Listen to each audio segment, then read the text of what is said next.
Is ready to audition for The Voice. The audition was on June 30th, 2019. And the night before, I almost died in the fire. Um, I, I don't think I was doing a lot of push-ups at this point, but I had lost another 120, 130 pounds.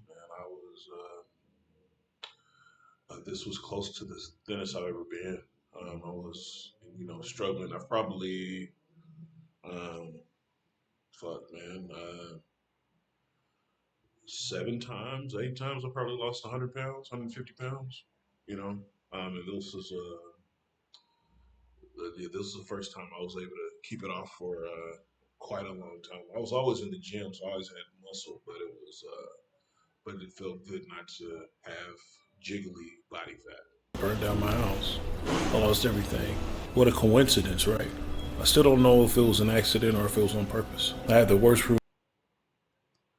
Yeah, it goes more in detail about it in the other chapters. But yeah, man, the night before my audition, my house burned down. roommates. One of them threatened me with a knife, and the other, a girl, tried to cheat on her boyfriend with me while he was sleeping in the next room. I I don't think that's a hell of a coincidence when this guy just pulled a knife out on me a couple of months before, and he knew I was training for The Voice. And then the night of my stuff, the house is burned up, and the clothes I was gonna wear to the actual audition is gone, man. I had an ivory tuxedo jacket. I had these gold tipped suede shoes. I was fresh, bro. Fresh. I ain't the kind of guy I respect bro code. And not only did I lose my house, but I lost my shot at The Voice. Needless to say, I didn't have. So in all fairness, she was looking to upgrade. She wasn't necessarily looking to cheat. She was originally trying to make me a part of her little friends group, but I wasn't interested. Um, but she would come knocking on my door, bro, random times at night. And if I didn't answer, it was just weird. So I can't say that for sure that she wanted that, but it's odd knocking on a dude's door at midnight, you know. And sometimes, I mean, most of the time she wouldn't be there once I got to the door. But made me start to kind of be suspicious of it. Yeah. Have anyone to depend on at that point, so I had to crash at a homeless shelter for 3 months until I recovered and got back on my feet. In October, I moved into the psycho's house that I met on Craigslist. But I already told you about that while. So that was the same homeless shelter I was able to leave from years prior, uh, and then had to go right back. But I will say that was probably the pinnacle summer of my life. The reason it was because I got to see what my hard work got me in the karaoke and open mic scene. I was singing 6 or 7 nights a week, man. I mean, I didn't want to go back to that shelter. It was in the middle of the summer. Uh, it was in the dead middle of the summer, and this place had no AC in it. And I'm in a room with 12 people. There's no AC in it, you know. And they got the prison beds, just it looks like a military spot. Super clean though, super clean, super clean, and they made sure of that because so many people came in and out. But super clean. Story in a previous chapter. Go back and check it out if you missed, because believe me, I lived it. And I still can't believe that I almost got killed by a landlord who thought he was Jeffrey Dahmer, dude. Putting that nightmare aside for a bit, I spent So the. that was what made it epic, man, because I wasn't doing anything nasty, but I was making out with a lot of girls, and I was being approached by a lot of women, and I mean, it was a celebrity time, and it was an accomplishment not because of the women, but because my naysayers said I couldn't reenact the level of popularity that I had in Kansas City, in LA, and that was the first time that I was more popular in LA than I was in Kansas City. Summer drinking and singing. I loved every second of it. I had nothing to lose. Went to karaoke almost every night and had women waiting to meet me after getting off stage. And I mean, quite literally, man. buying drinks, buying me drinks, offering their friends up to me, I mean, you name it. And as crazy as it sounds, I even went to the gay bars because because if I couldn't go to a normal bar, I went to a gay bar because they normally obviously places wouldn't have karaoke in Long Beach on the weekends, but this karaoke bar had uh, had karaoke Fridays and Saturdays, baby. I was there, and it was slim pickings, but man, you know, uh, women had their guard down, and the funny part is nobody ever messed with me there, nothing, Um, I they never thought I was any kind of gay. I mean, the second I walked in, they knew I was came there to sing and pick up women. I felt like I was taking over the world. Eventually, Chloe heard me sing, and ain't nobody looked at me like that since Lauren, my Sally. There was this bar that had an open mic, but the open mic was like they really put some effort into this open mic. Like you had to walk up 3 or 4 stairs to get on stage. You had the stage to yourself, and then like it was a college bar, so like there was nobody outside of myself over 30 there. So this was, and I mean, 80% of the girls, I mean, 80% of the people there were women. Um, and I mean, yeah, I would go there every Tuesday and sing, man. Every Tuesday. The first couple of nights, I mean, it was, I mean, yelling at the top of their lungs, man. I remember, and this was the first time, well, this wasn't the first time, but this is one of the most impactful times. I get off stage, and I mean, it was legitimately 12 girls in a circle waiting for me to get off stage. I couldn't go left, I couldn't go right, I couldn't go forward, I couldn't go backward. I walked off stage, and they just mounded me. And the crazy part about it, they didn't say a word, not a word. They just stared at me. Yeah, it was funny. This is the first time I'm saying her name here anyway. I sang Love. But yeah, it was Sally is Lauren, right? So that's why but when Harry Met Sally was just supposed to be like the movie. Uh, yeah, Chloe, I always cared about her and I always had feelings for her, but I never thought anything was going to come from it. Not because I didn't think I was good enough or because it was something internal. It just never seemed like the right time, So, which I mean, there had to be 300 people there, and I saw her look at me on stage. That's how piercing her eyes were.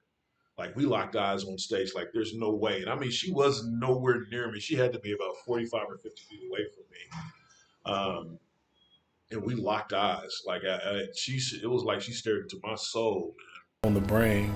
Imagine a 6'2", 6'3" black man hitting them high notes, and the ladies went crazy. I got off stage and ran straight to Chloe. So yeah, I was like, and you got me like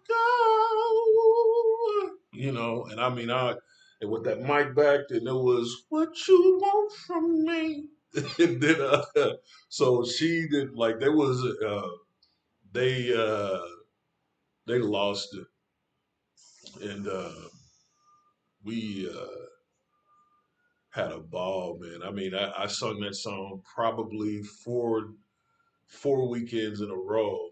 And the rule of the karaoke bar was to only let you sing once because it was such a popular place. They would have 150, 200 people sign up to sing in the night. Well, maybe not that much, but 50 to 100 at least. And they would let me sing 2 or 3 times a night because they like to hear me sing. So that's how much I mean, just that was how much pull I had. Ignoring her, almost like a reflex, Chloe grabbed her boyfriend and But yeah, pushed him that towards part's me funny. Like before I could even talk to her. that part's funny. So I mean, when I got off stage, those girls were waiting for me. I just darted past them and I ran straight to her. And then she put her. I mean, literally, her boyfriend is on her left hand side, and she grabs him and puts him right in front of me. Because I mean, it was. I think if that would have, I would have put my tongue so far down her throat. That was, and having the attitude of, especially with Lauren, missing my chance with her. I didn't want to miss this chance. You know, to to have not only love but passion and lust and all of the components to an obsessive fun relationship. where we could just enjoy being around each other and be goofy and have sex with your best friend. That's the kind of thing that I wanted. The silly reaction made me realize that girl had something for me. I laughed it off She didn't breathe when she saw me. She didn't breathe. She held her breath for probably 30 or 45 seconds, and like her eyes like were glued to my eyes. Like I couldn't, and I knew it. Just I just it was. I mean, I was blown away because the last person that looked at me like that was Lauren. I've had girls like at the gym do that because they saw me lift this heavy weights and they liked my strength, but it was a whole different feeling. It was like, it's a difference when you can tell you turned a girl on and she was just blown away by the person you were, and it made me like how she liked me so much. It like made me like her even more than I liked her before. and didn't care. Kept it moving and spent time with the other 20 girls waiting for me. I just knew it wasn't the right time. I went on like kept it moving, and the rule of thumb for me is never to don't shit where you eat. So I never, even to this day, I won't hook up with a girl that's heard me sing. I'll fool around, but I'll very rarely hook up with a girl that has heard me sing because I don't think it's out of respect for them and out of respect for myself. I don't think it's like, I just don't think it's right. Like I don't think, I mean, if I'm willing to make a real commitment, but just a random hookup. I don't want that to be wrapped around my name. You know, I want people to be able to separate the idea. And to be honest, I was getting girls before people heard me sing, so I didn't need it to get them. Said I don't. This is not. I don't do music so I can get the girl. It always helps though. I mean, but I couldn't shake Chloe off my mind, man. At this point, I think I had fallen in love with her. Then the pandemic hit, and those small I literally prayed to see her. This was pre-COVID though. places closed down. I saw her randomly at the park when I was doing yoga. I knew. I knew, and the dude she was dating was like, and I was 33, 34 at the time, and she's 25, and the guy she's dating was like 24. Like this is like not even competition. This dude she's taller than him, all this other stuff. I'm like, come on, man. Like you wasting time with this dude. But she stayed with this guy for like almost 2 years. And I mean, I literally was like, man, I hope she figures out that she needs to make a move. I mean, I can't, I'd never feel comfortable with being manipulative or trying to convince somebody to do something because my mentor told me it's better to run with one, or it's better to walk with one than run with 20 or pull 20, right? So it's like people have to be here on their own by volunteering it because otherwise you have to convince them to do everything. It's not by their own accord. So I wanted it to be by her decision, not by me trying to persuade her. On the hill after practicing karate. She would talk to me and say hi, but it never got any closer than 6 feet apart. So at this point, there's yoga on the bluff, man. So I'm doing yoga 5 days a week, 6 days a week, man. And we would have class. I would have class, but it's not really class. It would just be me and my sensei training, and then whoever wanted to join our training session, we would train them, like showing them how to do basic punches, basic kicks. None of the advanced stuff that we were doing, but I mean, we were in the middle of training, and I stopped it. I knew she was in a relationship, and believe me, I tried to respect her. But at the same time, I felt like she needed to see that it wasn't going anywhere with him. That was the last time I saw her, and then I ended up getting cold. I kept my distance. I always will, especially when it comes to that. It's the honorable thing to me because I truly believe how it starts is usually how it finishes. So um, I kept my distance. I waited for her to make a to isolate herself so I could make a move. 2 years prior, I had decided not to take any medication. If I ever got sick again, and the only sickness that Yeah, she would come to that park 2 or 3 times a week, and I can't say to come to see me, but I mean, she was still giving those same looks though.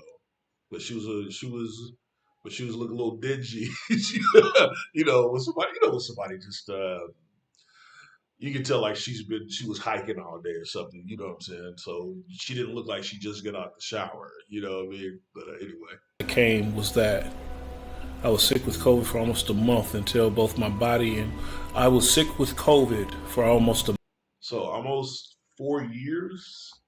I've never taken any medication. I stopped doing it. Um, if you train in martial arts, we learn not to take any type of medications. We just let the sickness pass.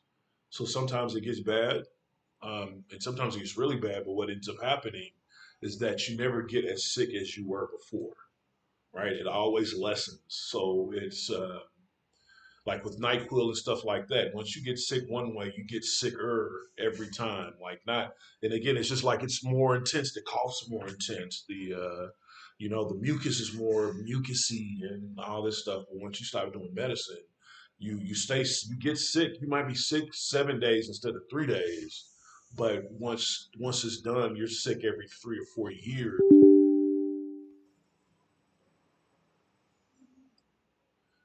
You're sick every 3 or 4 years, not every winter. month until my body just healed itself. But I was sick for a solid 6 weeks, man. 6 weeks. And as embarrassing as to say, I broke down and took some medicine on the sixth week. But I made it 5 weeks, 5 or 6 weeks before I took any medicine, and then I had to take NyQuil, man. But before that, I was just taking, and that's and I knew I caught COVID because after week three, um, I ordered Panda Express, man, and it tasted like cardboard. Like I couldn't tell if it was spicy. I couldn't tell if it was sweet. So I knew I still had COVID, or I caught it. I lost it, caught it, lost it again.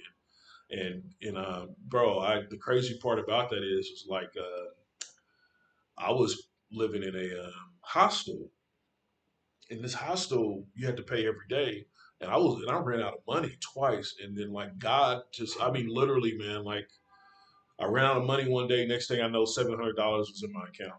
And it was just enough to get me for another 2 or 3 weeks, and then again ran out the money. Then another 700, and then it was like the stuff came in right, perfect timing, man. So when they say God's on time, they mean it. And when my body finally accepted that I was feeling better, I went to the park to I lost 50 pounds in a month, man. I wasn't eating at all. I was eating maybe a can of soup a day for like a month. I was eating a can of soup, no sleep, hallucinating, like actual hallucinations, and I think those are really the only. And later on, you'll hear me talk about premonitions and visions that I had, and I can tell the major difference from hallucinations and visions, and I think this is why God let me get sick first, so I could decipher between what and what. do some yoga after class. And who did I see in the distance? This tall woman with She she was before COVID. She was like a skinny and she was like a skinny Latino, very pretty, always very pretty, but she was skinny. She didn't have no hips, I mean, especially being tall, she didn't have no hips. But boy, that COVID weight, boy, she probably gained 20 pounds of all ass. I was like, oh man. And she has her mask on. I just finished yoga. We're doing martial arts class. And she's on the phone talking to her grandma. At the point when I'm saying it, she was on the phone and I mean, I looked to the left. I was like, "That's Chloe. I know it." And I looked to my left, and I mean, I literally ran to her, and even to the point where I had to do the little slowdown to make sure I didn't run into her. And then she was like, "Hi, Will." I was like, "Hi." reddish skin, curly hair, and a spectacular body. It was Chloe, sitting in the tree talking on the phone. I stopped class and went straight to her. She told me that she was talking to her grandma. Yeah, I didn't even ask her for a number. She gave it to me, and I was floating because I was so excited, because I and I don't know if I've said this already, but from younger experiences, I always said that I tell women how I felt about them. I tell people just in general, whether they friend or foe, how I felt about them, and because I regretted not telling women that I cared about them. So I always confront that, and even the same thing with men. If there's a confrontation that needs to happen or a physical altercation that needs to happen, I usually will confront it and say, "Hey, man, I got a problem with you. I don't like you, or something. We need to talk about it, or we need to fight." And I've always been that guy. On the phone and gave me her number. I was ecstatic. I have never been so hype about getting a girl's number before.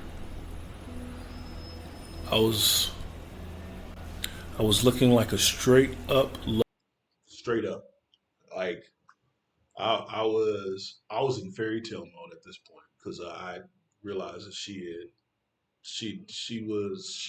gave me the opportunity to chase her, and I don't mind chasing women, if it's worthy, if it's worth chasing. You know, love struck fool. I called her up and she told me that she had broken up with her boyfriend and needed some time. I didn't tell her how I felt about her yet, but I called her probably once or twice a week, and no answer to no avail.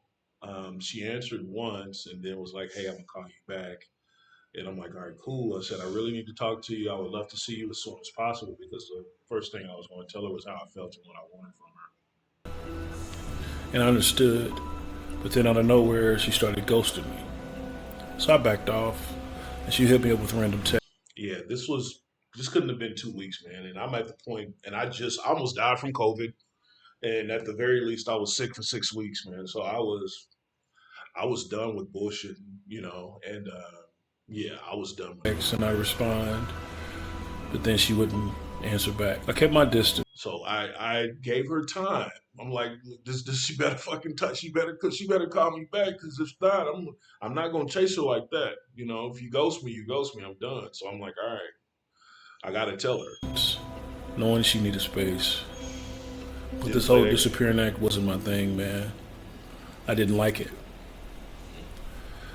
Eventually, after being completely ignored for weeks, I sent her a text message telling her how I felt about her. I made a promise to always be honest about my feelings in these situations.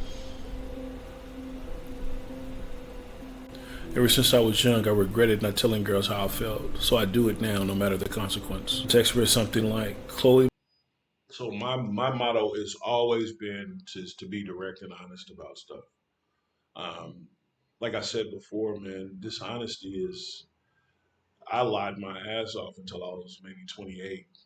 You know, um, and I didn't realize. I learned that from my mom and my sister, man. That make you think it was okay to lie, but it's not. So I saw. You got to get old enough to see what it does to people. You don't see that in your 20s. You don't see that till you're in your 30s, and you see the lies that people said in their youth come back and bite them in their ass, dude. And that's exactly what happened. Came back and bit me.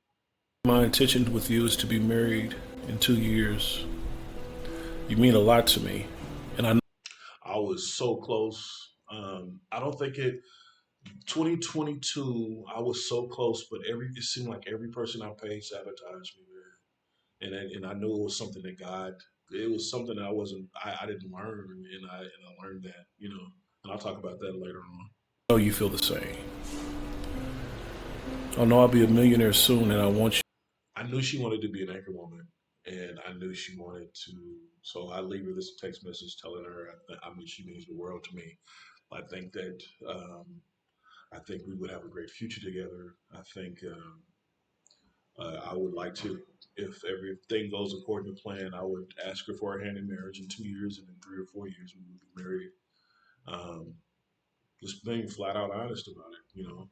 I didn't want to miss the opportunity again, or let her go date some other fucking crumb bum, dude that doesn't know. It's still not a. It's not a man yet. So I put it out there. And yeah. You by my side to share it with me. I want to help you become The crazy part about this was that I saw the house we lived in, like full visualization, because at this point I was meditating 4 hours a day. So full visualization. I saw her. We had twins, a boy and a girl. I'm the best news anchor woman because I know it's your dream. I would love to grow old together, hold hands, and taking our grandkids out for ice cream. And that was me giving her her way out. You know, I didn't I didn't need to be lied to. I was just tired of being lied to. I was tired of being manipulated, and I wanted to be as honest as I could with people, and I tried, and that was me being honest, right? Um, I sent her this text message maybe 10 or 11 o'clock in the morning, and I mean, it took me probably an hour and a half to write this text message to her because she wasn't answering my phone calls. And that should have been the answer right there. She just wasn't ready, right? But I wasn't having I know I'm going to the top and I want you to climb with me. I would prefer to tell you this in person, but whatever you're going through, please take your time before responding. And if you don't feel the same way, just ignore this message. But I would. it. And you got to understand that I almost that I literally that the this so it, this was I was sick from November to February with COVID, right? The end of November to the beginning of February with COVID. And literally the next 2 days, 2 days later, I see her, and I'm like, I'm not. Wait, I'm going after it. 'Cause I almost died because of this shit. My roommate was crazy, all this other stuff. So I said, I'm going after it. I said, fuck that, bro. Wouldn't feel right if I didn't tell you before trying to move on. Her response was a simple response. Were you drunk? I knew that her cousin was jealous, and I knew that if she took too long to respond, that I knew it was going to be a negative response because this is not something that you take 8 hours to respond to. This is something, you know, if it was something from her response and her response alone, it would have been a 2, 3, 4 hours, and then she would have came back to me. But it was 9 or 10 o'clock that night, man. And by that point, 8, 10 hours had passed, and it was like, I was like, this. I know this can't be good. I know this can't You be said good. I told her I wasn't drunk, that I was speaking soberly and serious. And not even worse, she was saying she never looked at me like that. She never liked me. Um, she never cared about me. I mean and I mean it legitimately brought me to tears, man. Like I mean I'm crying watching this stuff. Why she's sending me these text messages. I'm calling her a liar. I'm calling her a cunt bitch. Fuck you. You a fucking lying bitch. You I know you're lying. And she's like and she didn't start to backpedal until she saw my anger. She was like, I know you're very passionate, so please stop calling me out of my name. I was like, no, fuck you, bitch. Blah blah blah blah blah. And then she told me she was gay. I'm like, you're gay? And then, yeah, I think I like women. I'm like, so another lie on top of another fucking lie. And that made me cry even fucking harder. Like, I was just devastated, man. And then, go from expecting this girl to say, yes, come see me. And then she tells me to come over and have sex with her. Then she invites me over to her house to have sex with her after this. And I was like, and then I get even madder. I'm like, you think I said all this shit so I can get some pussy? You think I said this so I can get some, so I can, I'm like, I'm livid. You think I did this so I can get what? You know, I was livid. Seriously, and she just answered me that she needed time to think about it. I didn't hear from her Yeah. again. It was just I was like, this can't be you. Has to be your cousin. She was like, it's not my cousin, it's me. Blah blah blah. She's like, but can we talk about it? Can we talk about it, please? I said, answer the phone then. And she never answered the phone. I was livid, and then I went home and bawled my eyes out. And I'm like, how could I? And I remember crying so hard, saying, how could I have been so wrong that somebody that I thought so highly of would say or do anything like that? I'm like, she could have just let me alone. Why would I do this? She could have just left me alone. She didn't feel it. It was like she just had to. It was like she had to stab me to let me know that I wasn't worthy. And it was devastating. Simp mode, by the way. So that's fine. Hey, I've been honest, baby. And until about 8 hours later, when she responded around 9 p.m., she said, "I never liked you. I don't know where you got that from." Naturally, I was very angry. Was it all in my head? I asked her why she hadn't just left me alone and that she didn't have to keep responding to me. She apologized, but I told her I didn't believe her. Then she said, "I'm sorry, I never felt anything." Stunned, I asked her if I have ever mattered to her, and she said no, that I had never mattered to her. I lost my head a little bit and called her a liar. I insulted her and told her to say it to my face. She was scared, asking me to calm down and stop talking to her. Like, she asked me if I could come to. So you got to understand that been lied to my mom. I've been lied to by my mom for all these years. I had enough. Plain and simple. Still to this day, if I date a girl and I catch her in the lie, I'm done. You know, you don't get two strikes. You don't get any of that stuff. You have no reason to lie to me. And if you're respectable enough to say you don't feel comfortable answering the question, then I would say, hey, you got to answer that question at some point. But for now, it's fine. But you got to answer that question, and it has to be honest because I don't want to wait to figure out what kind of person you Her house to talk about this. Talk about what? I said. If you said you don't. are. 5 hours straight. 5 hours straight from 9 to like 3 o'clock in the morning, dude. So maybe even so 10, 11, 12, 1, 2, yeah, till like 2 or 3 o'clock in the morning. And I'm talking about snot nose. I have never cried so hard in my life. And at this point, it was releasing all of this stuff that happened, man. The people that tried to kill me, my mom, all this stuff. I finally let it out. I was in fetal position, man, the whole time. And the worst part, I still had COVID, and I was in an Airbnb, and I was in an Airbnb, and dude could blatantly hear me crying the whole night, man. So it was embarrassing, but yeah, I cried my eyes out, man. Because yeah, it was a dream ruined. Because I didn't have it, and that's where I went into depression over.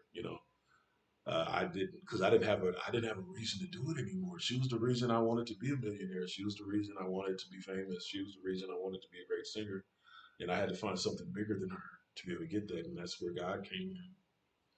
And it was no longer me looking to build something for a woman, but it was now to build something for God and to be able to do it with God, not do it for God, but do it with Him. So it changed everything, everything. But it took me a solid 2 years, man. That's when I gained a lot of weight. I went from doing 100, 200, 300, 400 push-ups a day. I stopped going to yoga. I didn't even want to see her again, dude. Like, and I didn't even want to give her a chance to catch me, catch me out there because I was so embarrassed that I even told her I was crying, let alone that I actually crying over somebody. And that was the first time I actually seriously cried over a girl that was just reactionary. Because even with Lauren, I was just sad. I don't think I ever really cried over her. I was just really sad. I didn't cry over her until I got into therapy. But then, you know, Don't have any feelings for me.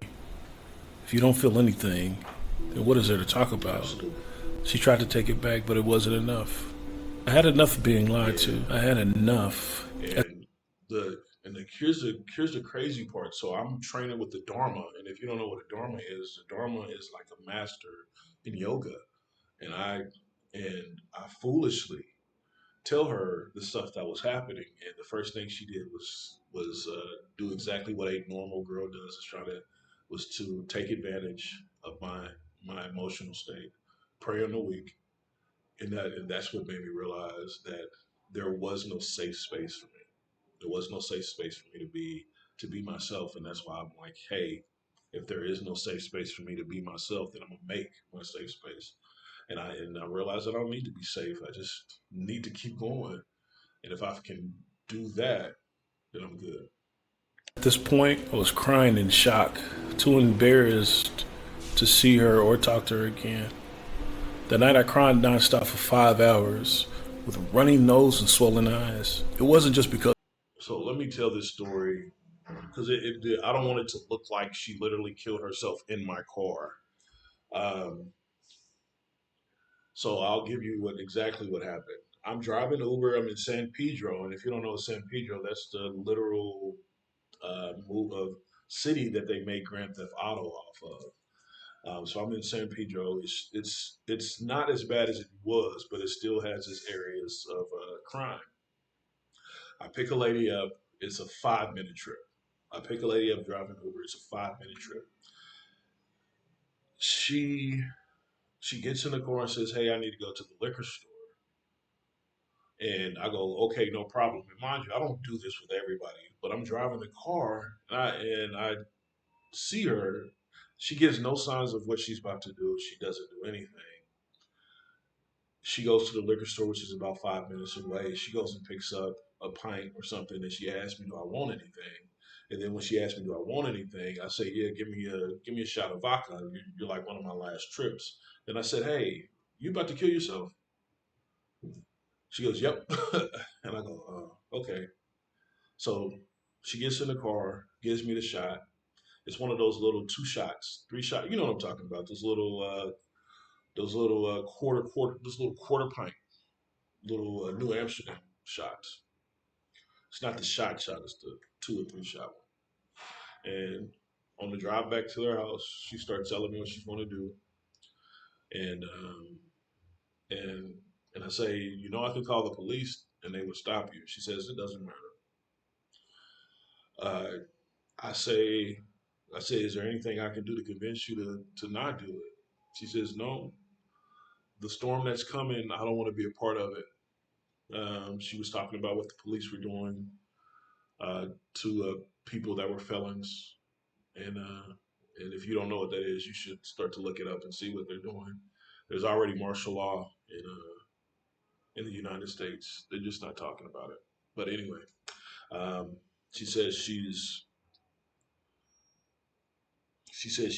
doesn't like what's going on and she doesn't want to be a part of the storm. And she obviously starts breaking down in tears and crying in the car. And I say, and I tell her it's okay to go if you want to go.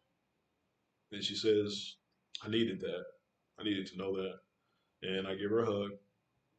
Um, I cry with her for a little bit, for about a minute and a half, and I give her a hard hug and rub her back. And I tell her goodbye. And that was that. Uh, Now I'm not fully aware if she killed herself or not. It might have been a cry for help. It might have been the thing that stopped her from doing it. Don't know. But I just made the assumption that she followed through because I've been there before, and she was a solid 9.5 out of 10. I'm ready to go. You know. her, but it was because of everything that had happened. I skipped all that shit that needed to go out.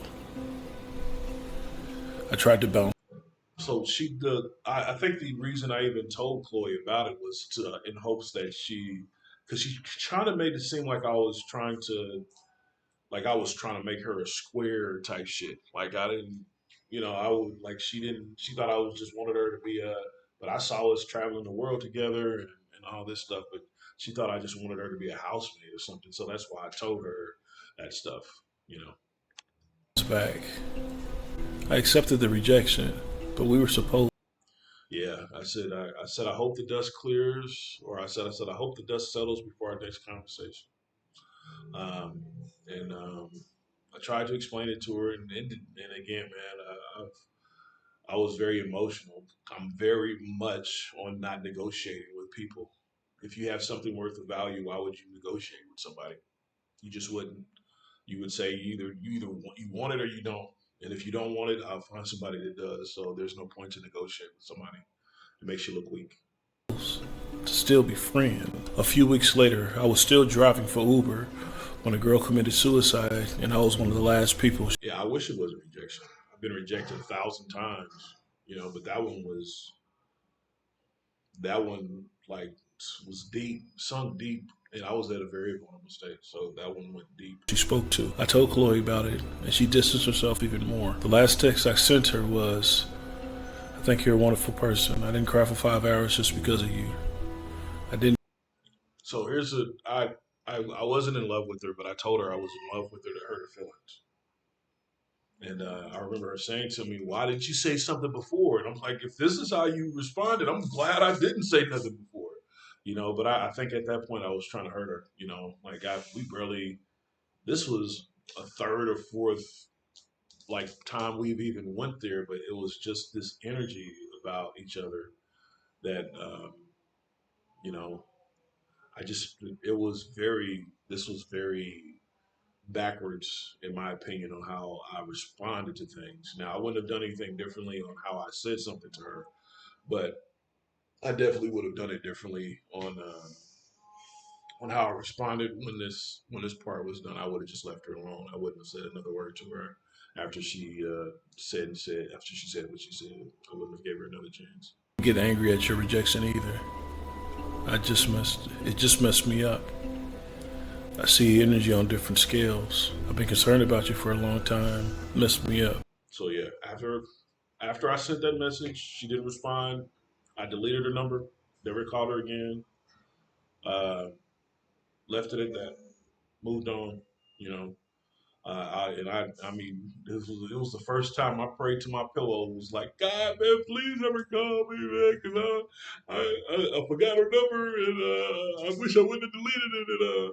But at the same time, it was like, man, I just can't, man. Like this, she has to do it. She has to be her choice. It can't be me convincing her because I have no interest in carrying somebody in my life. She needs to be able to pull herself. Period.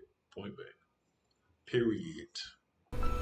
I see energy on different scales. I've been concerned about you for a long time. I'm not in love. This went on for almost a year where I would get phone calls and they would hang up. And I didn't respond to them for about 4 or 5 months. And I don't get hit on a lot on social media, but I get hit on a lot in person. So I always know. And that's for a shout out to any of the girls any of my quote unquote exes, is that I can always tell when it's a girl that I dated in my past because they'll pretend to be a girl on social media that I've never met. I very rarely, I get hit on once to twice a year by a girl on social media. It does not happen. It's a very different in person. It does not happen on social media. I do not get hit with it. And anytime I've been hit on by a woman in social media, it has been from somebody that I know is a girl that I've dated and she's trying to pretend she's somebody else. I'm being catfished, so I know for a fact. So I got catfished by Chloe about 8 times. She pretended to be 8 different girls, um, and I thought it was her. And then I'm just like, hey, just tell me it's you. Just tell me it's you, And I thought it was her, and I have no proof to this day that it was or it wasn't, but I thought it was. And then eventually, about a year later, the phone calls stopped, the catfishing stopped, and I had to live with the fact that the girl I thought I was going to spend, the girl that I potentially could have spent the rest of my life with, didn't didn't value me enough or didn't value herself enough just to be honest with me, or I just wasn't worth it to her. So I had to move on. You know. My intuition shows me that we'll fall madly in love with each other. I deleted her number and kept my word. After that, I started receiving 20 phone calls a week. No one spoke. They just hung up. I thought it was her. But when I finally returned the calls, it seemed like it wasn't her. That made me even. So being this big black guy and being well endowed and being 6'3", 6'2", and having these big fancy muscles and being super strong and all this stuff, it's not difficult um, to get a woman to be sexual with me, even when I'm this fat, you know. But I wanted a relationship. I wanted to be in love, and that was the thing that Lauren. I couldn't. I think I had casual sex one time after I met Lauren. I couldn't do it anymore. I couldn't. I wanted that explosive feeling of love, to I will that feeling of how somebody looked at me, man. The way she looked at me and the way Chloe looked at me was just something that, man, I just it it it it, it changes you. It does. It really does. It changes you. Sadder. I really hoped that she would apologize and tell me how she truly felt, but I never received that message or phone call. I I drank myself in. I drank myself stupid two from February 2021. I think that's when February 2021 until until for about a year and a half, man. And I mean, and and during that time, I had 16 websites that I was trying to manage to get off the ground. So I was working 20-hour days. So I started drinking at 6, 7 o'clock in the morning. I was belligerent drunk by 11 o'clock, 11 a.m. And I don't smoke weed, so I ate edibles. So I was passed out, man, by 11:30, 12 o'clock. I was passed out, sleep 6 hours, and then I'll wake up, work for from like whatever time I wake up to like 10 o'clock at night, get drunk again, do that, then fall asleep, wake up at 3 o'clock in the morning. I wouldn't have liquor at that time, so I would be high. Then I would eat, and then I would drink, and then next thing you know, Brandon, 200 pounds, gained 200 pounds in a year and a half, flat out, 200 pounds in a year and a half. The room had fallen silent, and after making fool of myself with Chloe, I was tired of everyone looking at me with envy and comparing me to someone. I didn't want to be handsome anymore because it seemed like the only women I attracted were women that just wanted some big boy, wanted some thick nigga, not anybody that wanted any sincere connection from me. I didn't have any of that, So I wanted something real, you know. Just want something real. Else. I wanted to be invisible. I didn't want anyone to see me or to try to take advantage of me. So I started neglecting my body. Stop. Now understand something. I wasn't even looking at myself in the mirror. So just me even being able to put a video up to do this for me was it was a lot of mental anxiety to get over it, to be able to look at myself in the mirror to say, "Damn, I gained all this fucking weight," and I did this to myself, man. And it's still a very humbling experience, man. Very humbling. going to yoga. Stopped working out. I started eating junk food and drinking until I passed out, eating too much weight. Almost 20 years later, for the first time, I stopped recognizing myself in the I mirror. couldn't walk down the street without some guy being jealous. I couldn't walk down the street without something happening, man. Like and maybe it was the energy I was giving off that was attracting that man. But I wanted to be invisible for the first time in my life. I didn't want anybody to like me. I didn't want anybody to be jealous, and that's the double-edged sword because people that hate on you now, the same people that was hating on you was the same people that now feel sorry for you. So and they now batter you even worse. But now it's like you're not even worth it. Now you're not even worth being talked about. Now it's like, nah, he's not even worth it. I got him. That's the worst feeling is when they think they got you. When they think their words beat you down, and they did. They won. Yeah, not really, but you get what I'm saying. Now, I was so ashamed of how I looked that I couldn't even look at myself. And you know what? I was happy. No malicious comments, no 484 pounds. 486, excuse me. So almost no random comments or ugly glances. 200 pounds. I was invisible. Almost 500 pounds. Now, the same people that used to envy me had all the ammo they needed. I was damned if I didn't, damned if I did. My life had been on a road. And that's where the song said, I'd be damned if I do, damned if I don't, damned if I will, damned if I won't, I'm caught up, baby. And that's where the idea came from Caught Up that I wrote. Roller coaster, and I finally wanted stability, but God still had different plans for me. I have never had a stable life. This is the most stable my life has ever been. Is right now. He always had. There's a saying.